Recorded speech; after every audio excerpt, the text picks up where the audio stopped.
তোমার রব কি বলে জানো? তুমি যাকে আমার চাইতে বেশি ভালোবাসবে, আমি তাকেই তোমার কাছ থেকে দূরে নিয়ে যাব আর তোমাকে বড্ড একা করে রাখবো। তিনি আরো বলেন, কখনো বলবে না যে তাকে ছাড়া আমি বাঁচবো না, কিন্তু আমি তোমাকে তাকে ছাড়াই বাঁচাবো। পিছনের সব আবেগ কেড়ে নিয়ে তোমাকে দিব্যি সামনে এগিয়ে নিয়ে যাব। তুমি কি দেখো নি, ঋতুরাও যে 2 মাস পর পর বদলাতে থাকে, ছায়া দেয়া গাছের পাতাও তো শুকিয়ে যায়, আর যখন সবর হারিয়ে ফেলে তখন ঝরে পড়ে।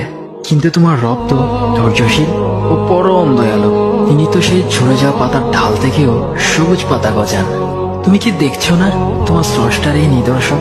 যে মানুষটাকে তুমি নিজের জীবনের চাইতেও বেশি ভালোবাসতে, সেই মানুষটাও একদিন অচেনা হয়ে যায়, তোমার মন ভেঙে যায়, এমনকি বন্ধু শত্রুতে পরিণত হয়, আর খানিক সময় পর শত্রু বন্ধুতে পরিণত হয়। যে মানুষটাকে তুমি নিজের জীবনের অংশ ভাবতে, সে মানুষটাও প্রতারণা করে।